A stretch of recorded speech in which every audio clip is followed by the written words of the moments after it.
Well, here I am up forward here on our skiff project, and we've got one last piece of bottom planking to put in here. Now, this piece of planking right here is a little wider than the rest of them. I like the way it laid out here because you've got some of the plank on the chine and some of the plank on the stem. We don't even have a piece of fir that wide, so what I'm going to do is I'm going to use a piece of white oak, and here it is right here. So I'm not going to worry too much about the width of it because I can rough cut it a little bit long, and really the only thing I have to do is cut it the right width from this plank to the back side of the stem right here.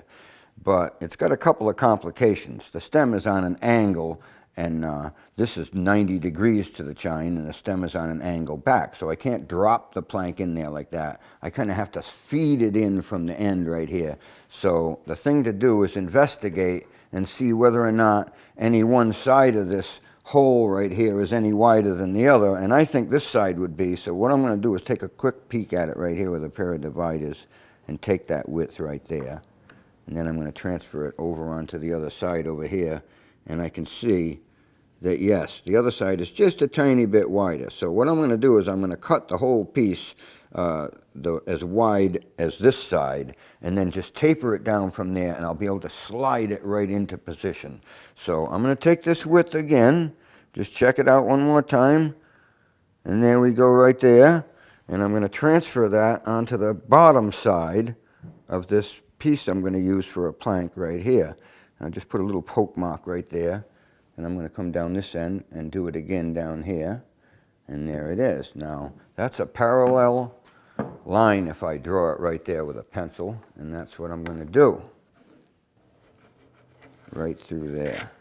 Now I'm going to rip it right like that to the proper bevel. In order to do that, I have to lift that bevel between the back side of the stem and the bottom side of the chine log with my bevel set. Now I'll go over to the bandsaw and transfer that onto the bandsaw by changing the bevel of the table. Now, when I've got that to line up exactly right, I'm able to make that cut. Now, I'll just start the girl up and just be nice and careful to cut right alongside that line, but I don't want to cut into it at all because I want to go over there with a piece just a little bit big so that I can plane it down to fit into position. You'll notice when I'm sawing, I'm keeping my right hand on the right-hand side of the blade and my left hand on the left-hand side of the blade. I never cross over. I never put my left hand on the right side of the blade or the other way around because that's just about the most dangerous thing you can do on a bandsaw. So have some discipline and keep your hands on the proper sides of the blade and you'll be safe cutting something like this. I've just sawn this piece on the bandsaw and sawn it awful close to where it has to be, but I believe it's still a little bit too wide. I did run over it one quick one with a planer there, just a little block plane, just to get some of that roughness off from the bandsaw cut. But I'll bet anything it's still too wide. And there it goes. It starts to go in, but see, it won't go all the way across. This side's a little loose, and that side's getting tight. So what I've got to do is I've got to pull it back out, put it right back up in position again here, pick up my little block plane.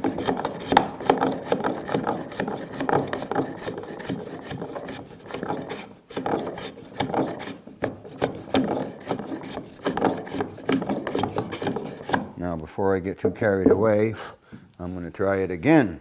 I don't mind if I have to do it 2 or 3 times. I just don't want to make it too small. Now, it's getting there now, but I'm going to have to reduce that end of it just a little bit more. So I've got it up on top here again, and I've got a little bit more planing to go here. Maybe not too much, maybe a 1/16 of an inch or something like that. We had it in there, it was a little tight yet, so we get a little planing to do, and I'm just going to hold on to it right here in place. I haven't gone anywhere with it. I'm going to hold my left hand on the tail end of it here, and that's why I've got the piece so long, because it's much easier to handle it without putting it in a vise or clamping it down or anything, as long as I've got some material there. So here it is, and I'm going to make a few strokes right here, and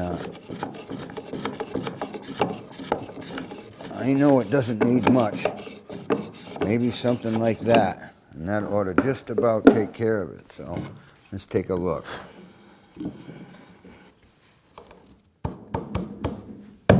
Oh yeah, that fits good. That's it right there. I'm done right like that. That looks great. Now, we're going to take our pencil and we're just going to make a mark right underneath on this end. And we're going to come over here and make another mark on this end. And we're going to tap it back out of there and go and cut it off. Now I'm at the bandsaw here, and I'm just about to cut both ends of it off to exactly the same angle. It seems that the same angle will work perfectly for both ends because the boat's been built very symmetrically, but I'm actually going to cut it just outside those lines. I don't want to take my chances on cutting it exactly the right shape. I'd rather have it protrude out both sides a little tiny bit after I fasten it down, and then I've got something to trim off. I'll just plane that right off. Even though it's end grain, I'll still be able to plane it right down nice and flush. Now we're back aft here, and this is the last plank that we have to put into position now. Used to be that this would be the first plank I put on the skiff, but this time I've skipped it and started off with the second plank. And it was great because we could strap around those planks, tightening the bottom planks up, and that's the reason why I did it. But it's time to put this one in position now.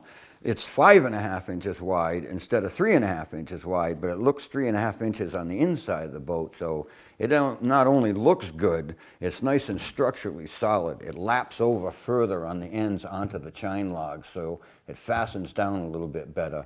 And I think the whole thing's going to look great. But what we have to do now is just take it off of here and bed it down and screw it in place. But the last thing I wanted to show you here about it is the way I've got it clamped on here. I got a 2x4 up here vertically, and it's pushing against that plank right there. It's pulling a little bit of a bow out of the transom here. It's got about a 1/16 of an inch of bow in the transom, and this thing pulls that bow out. And what we're going to do is put a pencil line underneath here and cut that little overhang off 90 degrees, because I'm not going to cut it on the angle of the transom. I want it nice and vertical, or 90 degrees to the bottom planking, and that's the same way I'm going to cut all the runners. I'm going to cut those 90 degrees on the end as well, just so that I get a little bit more material in the ends of the runners hanging over at the transom than I would if I cut it all on an angle. So that's what I'm up to there. But right after that, what we want to do is put one coat of bottom paint on the bottom of the boat here, because it really is going to change the whole character of how the boat looks. And we don't want to bed the runners down. We're only going to paint underneath them. So we're out to put our first coat of paint on the bottom here. And we're going to be using Jamestown Distributors TotalBoat Spartan ablative bottom paint in red. We got a little tiny bit of sanding to do before we get started mixing here. And once that's done, we're going to go over and start shaking our paint. Now, we've shaken it up a little bit before, and it seems like it's going to be really nice in there when we open the top. So we're going to pry the top off, and I'm going to make a few holes around the edge of the can here with an awl, just so the paint will run down in there in case I get it up on top there. And I'm going to get a paint stick here and reach down in there and stir around a little bit, and really I can't feel anything in the bottom, no sediment whatsoever. So I'm just going to pour some in my roller pan here and get started rolling. So now once I get the right amount in there, I'm going to carry that right over to the boat and set it right down on top of the boat. That way I don't have to pass the roller from, say, down on the ground or from a table or anything across the sides of the boat here, because I don't want to tape the boat off. I want to do it as simple as possible. So I got the roller pan up on top of the boat, and I'm just going to keep skidding that along as I roll along, and I'm going to go right down one side, and I can't reach all the way across unless I had a long stick, so I don't even want to do that. I'm going to do one side from one side, go right around the transom and go right up the other side.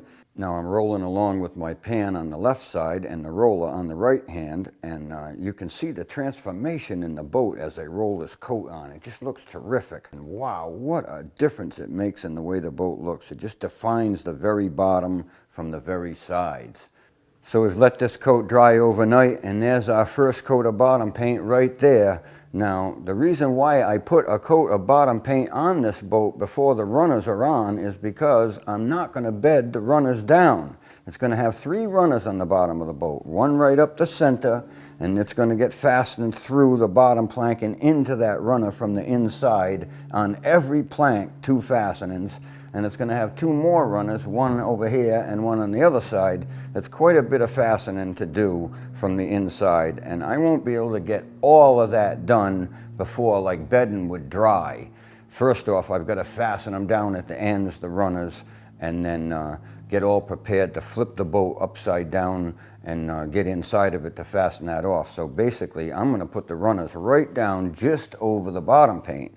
I'm actually going to use the same spot in bottom paint on the back side of the runners and put a couple of coats on the back side of the runners and maybe one little quick coat right down the middle, and then just apply the runners right on top of that wet bottom paint. Now, the other thing about it is that not only is this an ablative bottom paint, it's also a porous bottom paint, so it doesn't stop the water from going right through the paint, and that's exactly what I want. I want the wood to end up getting wet. We didn't put any primer on the boat. We haven't sealed the bottom or done anything like that. I've just put the bottom paint right on the bare wood.